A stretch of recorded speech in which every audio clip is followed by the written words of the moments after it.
Mystery TV पे आप सबको खुश आमदीद नाजरीन, अस्सलाम वालेकुम। ये 2050 की दुनिया होगी, यहाँ वो सब कुछ हकीकत से बढ़कर हकीकत होगा, जो दर हकीकत मुमकिन होना एक नामुमकिन सी बात है। नाजरीन, वीडियो में आगे बढ़ने से पहले आपसे एक छोटी सी गुजारिश है कि अगर आप हमारे चैनल पर नए हैं तो अभी हमारे चैनल को सब्सक्राइब कर दें और साथ ही लगे बेल के बटन को ज़रूर प्रेस कर दें ताकि फ्यूचर में आने वाली मालूमाती वीडियो का नोटिफिकेशन बर वक्त मिलता रहे। नाजरीन, 2050 में वो सब कुछ देखा जा सकता होगा जिसके बारे में एक आम इंसान सोच भी नहीं सकता। हमारे हाथों में मौजूद स्मार्टफोन और एलईडी टेक्नोलॉजी, ये सब कुछ एक आई लेंस में जम होकर गायब हो चुका होगा, जिसके बाद और वर्ल्ड में फर्क हक हो जाएगा। मौजूदा दिनों में त्यौहार पर की जाने वाली लाइटिंग का रवाज, मगर 2050 में आईलैंड्स आपको ऐसे प्रीसेट ग्राफिक्स देंगे कि ईद के दिन हर शख्स अपनी मर्जी के मुताबिक दुनिया को सजा हुआ देख रहा होगा। हमारी ईदों में हमसे बिछड़ जाने वाले हमारे बहन भाई शामिल नहीं होते, लेकिन कमाल ये होगा कि 2050 की ईद कोई ऐसी वैसी ईद नहीं होगी। इस ईद में अल्लामा इकबाल, कायदे आजम और फातिमा जिन्ना समेत क़याम पाकिस्तान की पूरी लीडरशिप हमारे साथ मौजूद होगी। दूसरी जानिब भारत में कबीर सिंह और यूरोप में जॉर्ज पंजम वगैरह सब जिंदा हो चुके होंगे। यहाँ ये कहना मुनासिब होगा कि हशर से कबल ही एक हशर बर्पा होगा। लोग इन हसीनाओं से भी इश्क कर बैठे होंगे जो कि हजारों साल पहले मर चुकी थी, लेकिन अब जिंदा होकर एक बार फिर इस सियारे पर जाहिर हो चुकी होगी। और ये औरतें पहले किसी जागीरदार या किसी बादशाह की बीवियां रह चुकी होंगी, लेकिन 2050 में वो अपनी रजा से किसी आम आदमी के साथ रहने लगेंगी। जिंदगी और मौत का फर्क नहीं होगा। अब आप सोचेंगे कि ये कोई हरकत करती तस्वीर होंगी, लेकिन ऐसा बिल्कुल भी नहीं है। ये बाकायदा पूरी शख्सियात होंगी जिनसे आप ना सिर्फ बात कर सकेंगे बल्कि तालीम की इन गुत्थियों को भी सुलझा सकेंगे जो आज तक सुलझ नहीं सकी। हमारे बाप दादा भी जिंदा होकर हमारे साथ मौजूद होंगे। नाजरीन मोहतरम, ये सब सुनकर आप काफी हैरान हुए होंगे कि ये सब कैसे हो सकता है। आज की इस वीडियो में हम आपको इसके बारे में बताएंगे, जिसके बारे में सुन ये आपके रोंगटे खड़े हो जाएंगे कि दजाली टेक्नोलॉजीज आने वाले दिनों में कैसे कैसे हशर बर्पा करने जा रही हैं। प्यारे दोस्तों, हदीस में बयान किया गया है कि क़यामत के करीब दज्जाल मुर्दे जिंदा करने का फन दिखाएगा। अगर इस दज्जाल की बात टेक्नोलॉजी पर मुनहसर है तो हम फिर इस मौजू पर बात करेंगे कि किस तरह एक मरे हुए इंसान को उसकी मेमोरी समेत दोबारा जिंदा किया जा सकता है। आर्टिफिशियल इंटेलिजेंस 21वीं सदी की वो इनकलाबी इजाद है जो आने वाले सालों में कई अहम मिशंस में इस्तेमाल होगी। वो चाहे हजारों साल पुराने स्क्रिप्ट पढ़ने का मिशन हो या कब्रों में दफन हड्डियों से डाटा निकालने की तैयारी, आर्टिफिशियल इंटेलिजेंस हमारी इस काम में भी खूब मदद करेगी। आप नहीं जानते कि डॉक्टर अल्लामा इकबाल किस तरह मुस्कुराते थे या भगत सिंह की मुस्कुराहट किस कदर दिलकश थी, लेकिन आर्टिफिशियल इंटेलिजेंस तमाम पुरानी तस्वीरों में जैसे जान डाल देगी।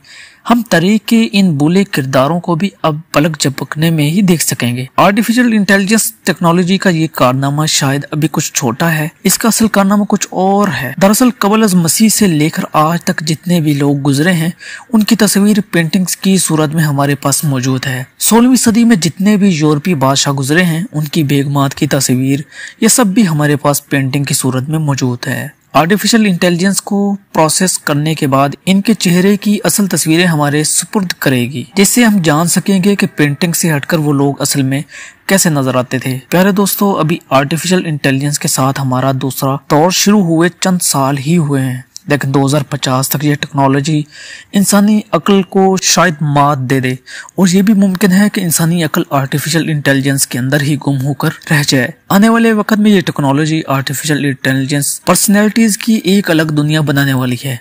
यहाँ अहम सवाल ये पैदा होता है कि वो शख्सियत जो आज से कई 100 साल पहले इस दुनिया से जा चुकी है, इससे ये आर्टिफिशियल इंटेलिजेंस पर्सनैलिटी कितना मिलती जुलती होगी। यानी इसका वो किस्सा कुदरत ने डिजाइन किया था, इससे आर्टिफिशियल इंटेलिजेंस किस हद तक मिलती होगी। और दूसरा आम सवाल यह है कि इस आर्टिफिशियल इंटेलिजेंस टेक्नोलॉजी को इस पहले गुजरी हुई शख्सियत का डाटा कहाँ से मिलेगा। साइंसदानों का मानना है कि इंसान एक मेमोरी चिप है जिसमें लातादाद यादाश्तों के कई सिलसिले मौजूद हैं जो उसके दिमाग से होते हुए उसकी तमाम जिंदगी में जो भी करता है उसकी तमाम मालूमात उसके डीएनए डेटा स्टोर में जेनेटिक कोड की सूरत में महफूज हो जाती है। और अगर कब्र में दफन इन हड्डियों से डाटा को लेकर इनको डिजिटल डाटा में बदला जाए, हम सदियों पहले मरे हुए इंसान को साइंसी तौर पर जिंदा कर सकते हैं। नाजरीन, अब आप ये सोचेंगे कि इंसान की 70 साल जिंदगी गुजरने के बाद क्या उसकी जिंदगी का कोई दूसरा सबूत रह जाता है कि वो अपनी जिंदगी में क्या कुछ करके गया। कुदरत जिस सिस्टम के जरिए आपके हाथ, पांव और हर अज़ू से गवाही लेगी,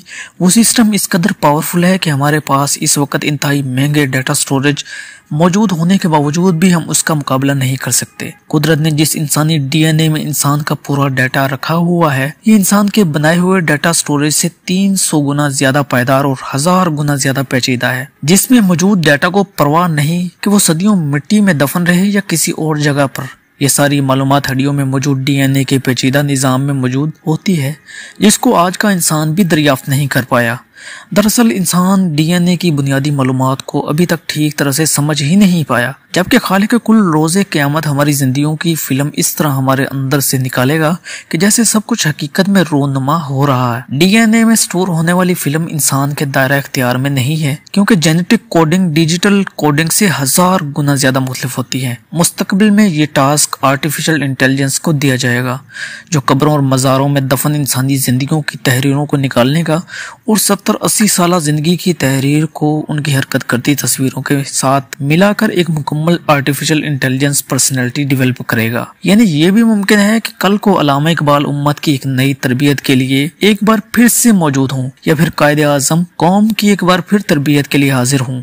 इस काम के लिए दो चीजें बहुत अहमियत की हामिल होंगी, जिनमें से पहली 5G टेक्नोलॉजी है, जबकि दूसरी चीज आई लेंस है। ये आई लेंस इसलिए जरूरी है ताकि आर्टिफिशियल इंटेलिजेंस पर्सनैलिटी को आप कहीं भी इस्तेमाल करने की सलाहियत हासिल कर सकें। नाज़रीन, आपको ये बताना भी जरूरी है कि इसके लिए आपको किसी प्रोजेक्ट या 7D होलोग्रामिक प्रोजेक्टर की जरूरत नहीं होगी। लेंस के जरिए मुतलका प्रोफाइल पर क्लिक करते ही आपके दादा, नाना या कोई भी जो इस दुनिया से जा चुका है आपके सामने हाजिर हो जाएंगे। दूसरी जानब 5G टेक्नोलॉजी इसलिए ज़रूरी है क्योंकि ये पर्सनैलिटी वर्चुअल होगी और इसका कहीं एक मेन सर्वर मौजूद होगा जिस पर प्रोसेसिंग करके ये पर्सनैलिटी आपके पास पहुंचेगी, जिसके लिए आपको एक तेज तरीन 5G इंटरनेट की जरूरत महसूस हो सकती है। यूं ये दज्जाली टेक्नोलॉजी कुछ भी मुमकिन बना देगी, लेकिन आखिर में अहम सवाल यह है कि क्या इंसान ये टेक्नोलॉजी इजाद कर पाएगा और क्या मरे हुए इंसान का डीएनए को डीकोड किया जा सकेगा?